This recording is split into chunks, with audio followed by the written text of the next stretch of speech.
Per Dad's request, brought our housekeeper along. What? I was momentarily taken aback.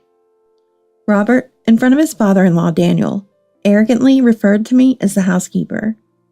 And as father-in-law Daniel looks at me, he suddenly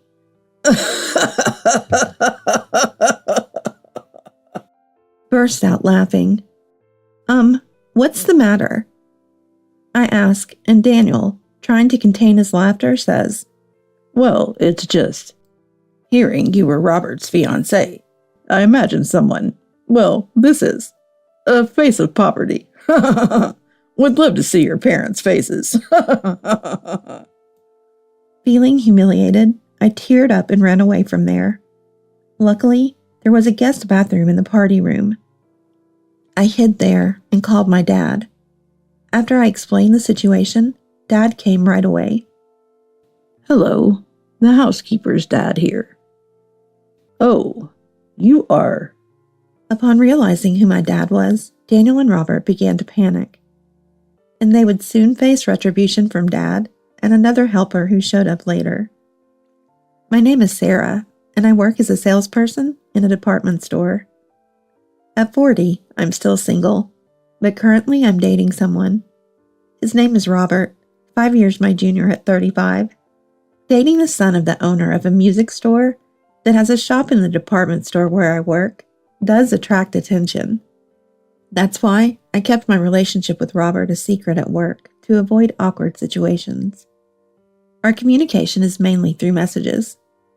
I always look forward to checking my mobile phone for messages from Robert during breaks. Today, I checked my phone. Let's go on a date on the weekend. And saw an invitation. Being in a fresh relationship, our time together was always exciting.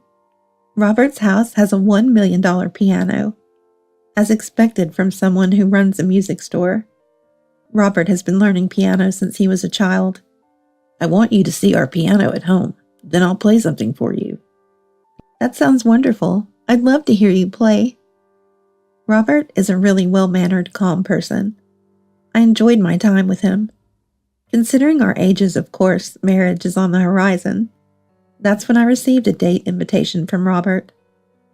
But I had to decline because my mom was visiting that day. Sorry, I have to be home because my mom is coming over. Then, 10 minutes later, Robert replied, Your mom is coming? I'd love to meet her if possible. After some thought, considering we were in a serious relationship, I decided it wasn't a bad idea to introduce him to my parents. I quickly agreed. That sounds good. I was thinking of introducing you to my parents eventually. I'll come pick you up in the morning. Really? That's great. I'm looking forward to it. Robert was happy about the prospect of meeting my mom. However, introducing Robert to Mom began to cast a shadow over our relationship. On the day Robert was to meet Mom, I went to pick him up in the morning. Today, since Mom came by car, there wasn't space for Robert to park if he came by car as well. Plus, I thought it would be nice to have a drink together if the conversation went well. So Robert came by bus today. Getting off the bus, Robert was dressed in a brand new suit. Perhaps freshly bought, appearing slightly nervous. I cheerfully greeted him to ease his nerves. Good morning, Robert. What's with the nerves? Good morning. I guess I'm just nervous about meeting your parents, Robert said with a tense voice, his face stiff. Don't worry, my mom is very friendly. As I said that, Robert gradually relaxed. Entering our condominium, Mom greeted Robert with a smile. As soon as Robert caught Mom's eye, he hastily greeted her. Hello, I'm dating Sarah. My name is Robert Miller. Miller. The moment Robert introduced himself, the smile vanished from my mom's face. Indeed, I hadn't yet mentioned Robert's last name to Mom. But why did Mom react so strangely to Robert's last name? Mom? What's wrong? Oh, nothing, dear. Nice to meet you, Robert. I'm Sarah's mom. She always speaks so highly of you. Mom greeted him with a straight face, her words sounding superficial. Even after we moved into the living room, there was a palpable tension in the air. With her back turned, Mom asked Robert, "What do you do, Robert?" I help out at my dad's company. We own 5 music stores in the area, including the one in Sarah's department store. Robert answered confidently, seeming to return to his usual self. However, Mom didn't seem very interested in Robert's story. Trying to smooth things over, I asked Mom, "Mom, don't you think Robert's company has something to do with us?" Yes, I suppose," Mom responded, still indifferent. Unaware of Mom's demeanor, Robert seemed tense. "A connection?" "I haven't mentioned this yet, but Mom is a violinist who graduated from a conservatory and now runs a violin school at home." "Really? Then there definitely seems to be a connection." Robert's eyes lit up as he said this. I was about to mention Dad too, but stopped as I sensed Mom's mood darkening. What bothered me was Mom's skeptical looks at Robert. Even though Robert was nervous, he began to notice Mom's dubious expressions. Just as I was about to break the ice, Mom turned to Robert and said, "I'm sorry, but could you please leave for today?" But he just got here." I was surprised at Mom's request, and Robert seemed uncomfortable. As he slowly stood up, Robert replied, "Understood. I'm sorry for intruding on your mother-daughter time." Though he said so, Robert's face showed displeasure. I intended to walk him to the bus stop, but was stopped at the door. "It's okay. I'll go back alone." "Robert, I'm really sorry." Even as I apologized, Robert left without turning back. What exactly did Mom dislike about him? Curious, I immediately returned to the living room. "Mom, what's the matter? What didn't you like about Robert?" I pressed Mom for answers as she was cleaning up in the kitchen. Mom turned around with a serious look and said, "I think Robert is a good person." "Then why?" As I was about to ask more, Mom looked at me earnestly and whispered, "It's hard for me to say this, but I can't support this marriage." "Why? Because I'm 5 years older?" "No, that's not it." Mom calmed me down with her response. "Can you listen to what I'm about to say until the end? It might be hard for you, Sarah." Sitting on the living room sofa, I listened as Mom explained why she couldn't support my marriage to Robert. It was more serious than I had anticipated, leaving me with mixed feelings. I understood why Mom couldn't support it, but my desire to marry Robert remained unshaken.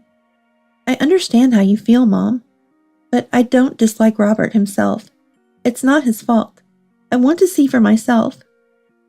That meant I was also willing to meet Robert's parents. Mom looked worried but said, "I'm worried, but if you're that determined, I can't stop you. I believe in you, so do your best." "Thank you, Mom." And then I pleaded with Robert to meet his parents as well. Robert, seeming to have had the same intention, wore a happy smile. "Really? Wow. After meeting your mom, I thought she didn't like me," Robert said, then pulled something from his pocket. It was an engagement ring. "Before anything else, let's get this conversation done with. Will you marry me?" Blushing at the sudden proposal, I had been waiting for Robert's proposal, and without hesitation, "Yes," I replied. And finally, the day came to visit Robert's home. I was nervous today. Robert came to pick me up in the morning, looking happy. "You don't have to be so nervous. My dad is very approachable." Yeah? In fact, Robert's family was just him and his dad, as his mom was not around. A single father and son household. Entering a household of men, I was somewhat prepared to become a female contributor, taking care of their domestic needs. When we arrived at Robert's house, I was taken aback. It was my first time visiting Robert's house, and it was much larger than I had imagined. I knew Daniel was a president of a company, but I had not expected him to be this wealthy. There was a large mansion-like gate in front of the house, like something out of a movie. Inside, we were shown the $1 million piano in a spacious party room. It's amazing to have space like this in your house. It's like you could host a dinner show. Right? We often invite our valued customers here for parties. Actually, we're planning to host a party tomorrow with a famous pianist. A famous pianist? I remembered something when Robert mentioned that. And just as Robert was about to answer my question, a man in his early 60s with the air of wealth about him appeared before me. Ah, thank you for coming. I'm Robert's dad. Nice to meet you. I'm Sarah, I said, greeting Daniel deeply. Then Robert, with an enthusiasm I hadn't seen before, said, Sarah, you don't have to be so nervous. He seemed to be trying to ease my tension, but it felt oddly out of place. As soon as Robert looked at Daniel, he blurted out something outrageous. Just as you wished. I brought our housekeeper. What? I couldn't believe it. Robert, who had always respected me for being older, was arrogantly calling me a housekeeper in front of Daniel. Ah, that's really helpful. After all, our household has been all men for so long. Having a housekeeper would really be a relief.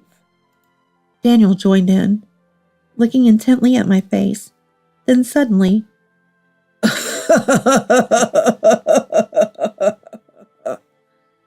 he burst out laughing. What's the matter? I asked, and Daniel, trying to contain his laughter, said, Well, it's just. Hearing you were Robert's fiancée, I wondered what kind of woman you'd be. This is a poverty-stricken face. I'd love to see your parents' faces. I thought this joke was going too far. I looked at Robert for help, but Robert was smirking too.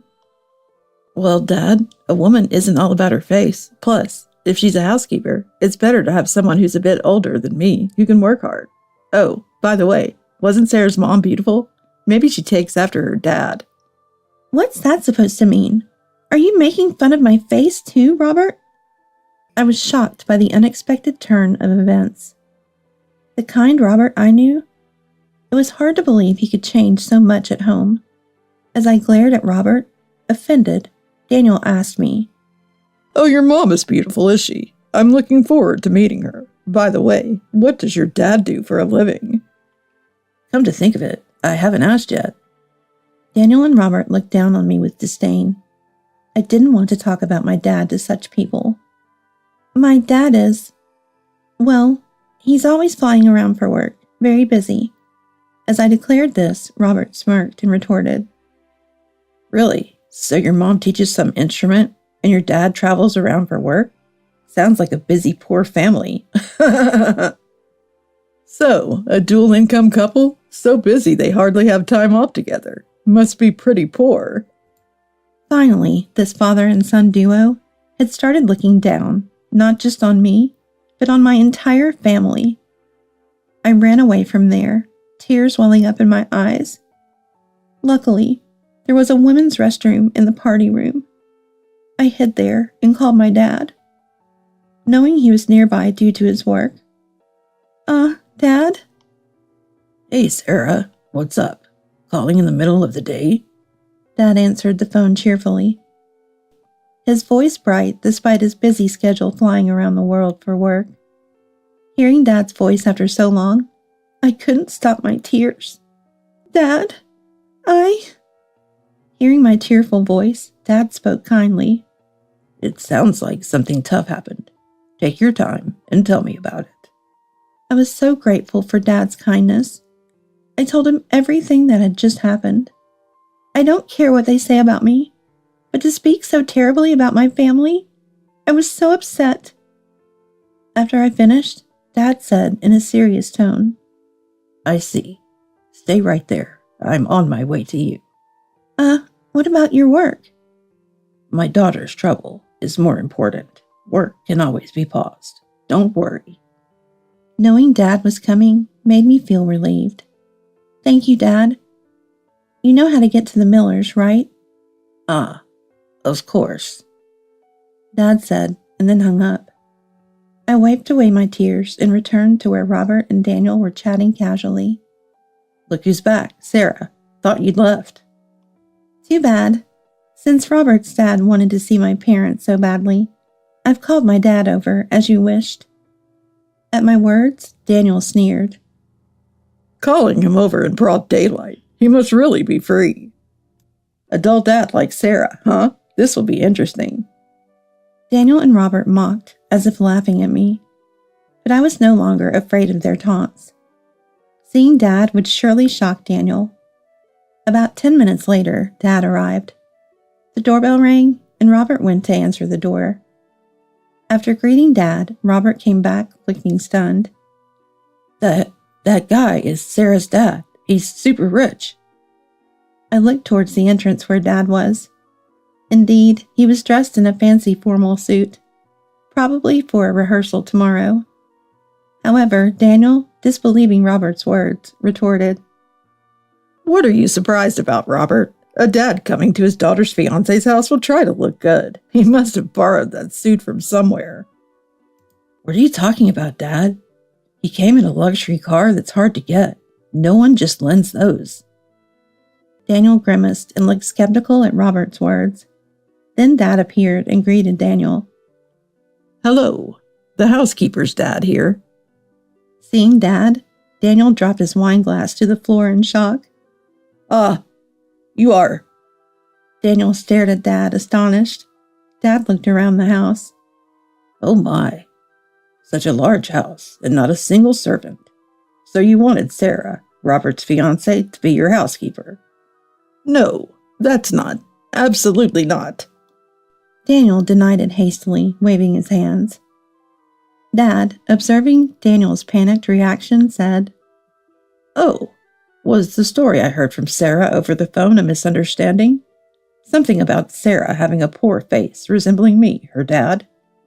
No, that's well. Daniel was sweating, struggling to respond. Robert, sensing the seriousness, asked Daniel apprehensively, Dad, who exactly is this person? What's going on? Hey, watch your tone. This gentleman is Thomas, a famous first-class pianist, who will perform at our important party for valued customers tomorrow. At Daniel's words, Robert, too, was surprised. Really? Hey, Sarah, why didn't you tell me? I was just as surprised when Robert mentioned a famous pianist coming here.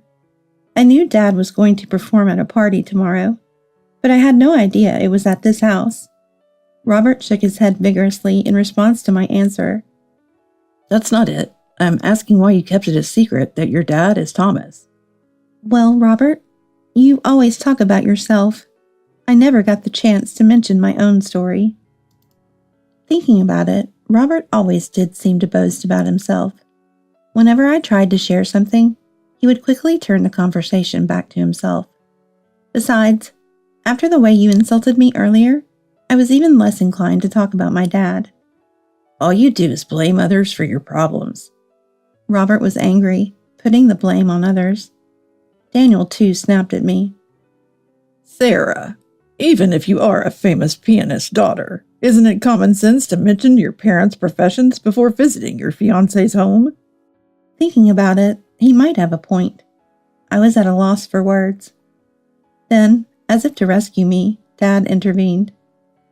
Well, that may be true, but then, Mr. Miller, are you saying you intended to treat her as a housekeeper, as you mentioned earlier, if she wasn't my daughter? Dad was not to be outdone. Daniel was left speechless by the question. Seeing Daniel's confused expression, Dad said with a laugh,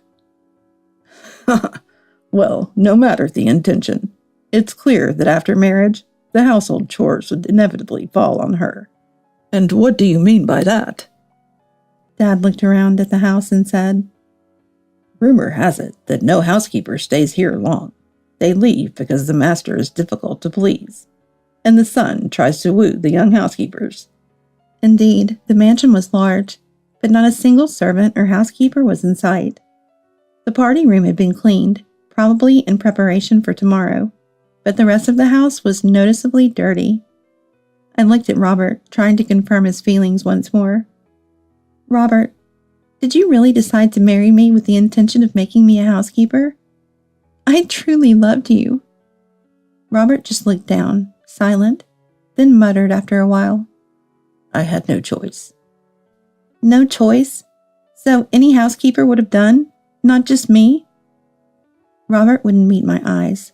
Seeing this, Dad spoke sternly. So, you didn't truly love Sarah. In that case, we'll consider this engagement dissolved. Wait, please. Robert was taken aback, but Dad seemed firm in his decision. There's no need to wait. Furthermore, Mr. Miller, given the circumstances, I'll also withdraw from tomorrow's performance. But that's a separate matter. What am I supposed to tell our important guests if Thomas doesn't perform? Daniel started to panic. That's not my concern. If piano is needed, let your son play. I hear he's quite skilled. My Robert's piano playing is not something I can present to our distinguished guests. Please, I understand you're upset about Robert, but... Daniel apologized deeply, sitting down. As Daniel pleaded, Robert shouted, Dad, stop making me out to be the villain. After all, it's Dad's fault for overworking Mom and driving her away.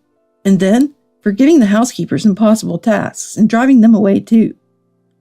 Robert, be quiet. If tomorrow's guests abandon us, our company is finished.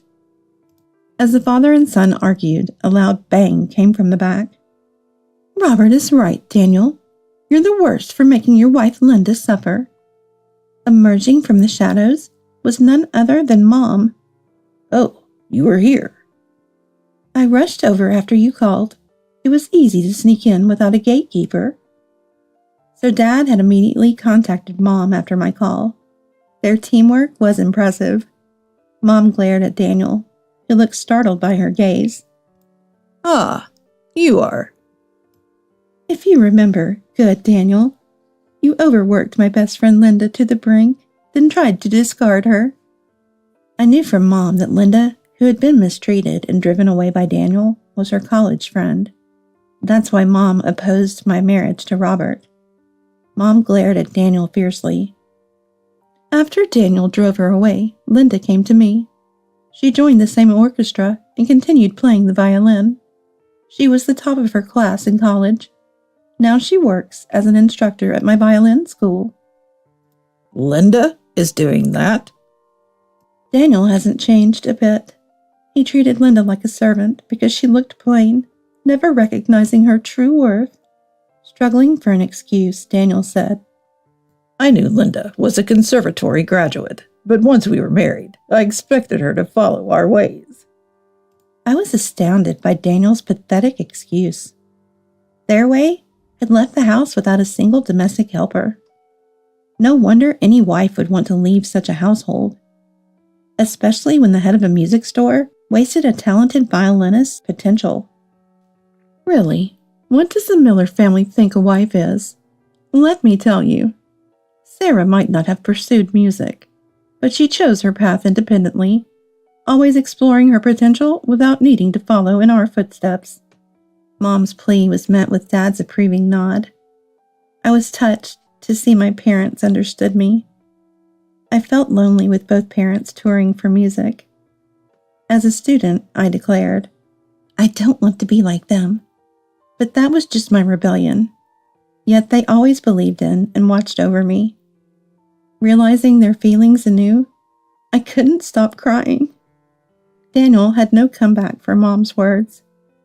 Listening beside, Robert knelt and started crying. I can't take this anymore. I don't need to get married. Just let me go home. It's all Dad's fault, not mine, right? Robert wanted to end the conversation quickly. However, Daniel, not ready to give up, said to Robert, Robert, what are you saying now? If Robert and Sarah's marriage falls through, tomorrow's reception is ruined. Instead of that, why don't you ask Thomas to play the piano tomorrow? Still prioritizing his company, Dad looked at Daniel disapprovingly. Mr. Miller, even now, you're only thinking of your own interests. I was willing to perform tomorrow if I saw any remorse from you, but now I firmly refuse. No. Daniel seemed utterly deflated, having shot himself in the foot. Then Mom added insult to injury by confronting Daniel. Daniel, You haven't even paid the alimony from your divorce with Linda, have you? Linda has been struggling for 30 years since your divorce. So you will be paying her the alimony you owe her for the divorce trial." Faced with Mom's demand, Daniel turned pale. "That's what tomorrow's event ruined. Our company is finished, and now to pay alimony for the divorce trial on top of that is too much." "Oh, that's not all." Mom said this and turned to Robert with a sly smile. "Hey, you ineffectual son." "Me?" Robert, looking foolish, glanced around. "Who else? Although not officially engaged, Robert, you've deeply hurt Sarah's heart. You must pay her damages for breach of promise to marry." No. The house's finances are all managed by Dad, so please ask him." Robert really was, just as Mom described, an ineffectual son. But Daniel was shaking his head, refusing to take responsibility. "Robert, that's your problem. Sort out your own damages for breach of promise to marry." "That's impossible. It's all your fault for putting me through this mess." The pathetic argument between father and son continued. The spectacle was so ridiculous that my parents and I couldn't help but laugh loudly.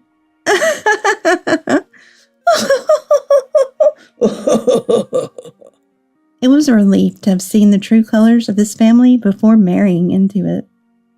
I was filled with gratitude towards my parents for their help. The next day, the Miller family hosted their party for valued customers as planned. However, with Dad's piano performance canceled, the guests, understandably upset, left early. Without its key supporters, Miller's music management began to falter. Apparently, Daniel's reputation had been bad for a while, and the company was barely getting by with support from valued customers. Losing its main pillar, bankruptcy was just a matter of time. Working at a department store that housed one of their shops, I unavoidably heard about it. Soon after, Miller Music went bankrupt. But the story didn't end there. Unhappy with our claims for compensation, Robert and his father refused to pay. Thus, my parents and I sued Daniel. At the trial, Daniel also announced that he would sue Dad. In response, Daniel also threatened to sue Dad for canceling the job on personal grounds, but Dad gracefully accepted the lawsuit. "I apologize for canceling the job due to personal reasons. I'll pay the compensation. So, Mr. Miller, please also proceed with your payment." I see, so that's what it was. This move seemed to corner Daniel, making it hard for him to refuse our claims. Eventually, Daniel begrudgingly paid Linda the divorce compensation, and I received damages for breach of promise to marry from Robert. Following their bankruptcy, Robert and Daniel had to sell their house and the $1 million piano. The two disappeared from public view, losing everything. Later, there were sightings of Robert working as a cleaner at hotel party venues at night. However, it is said that both of them were working as cleaners during the night when no one was around. This experience made me resolve to reconsider my life. I had often rejected the idea. It's good that your parents are great people. Proud of my independence, I wanted to distance myself from their shadow. However, I now realize the true value of having wonderful parents.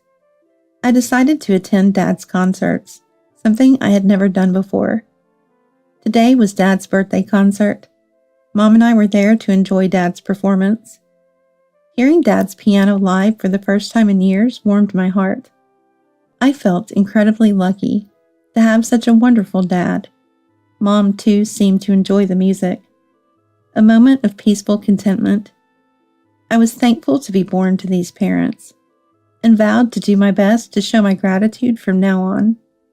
Listening to Dad's music, I made that promise to myself.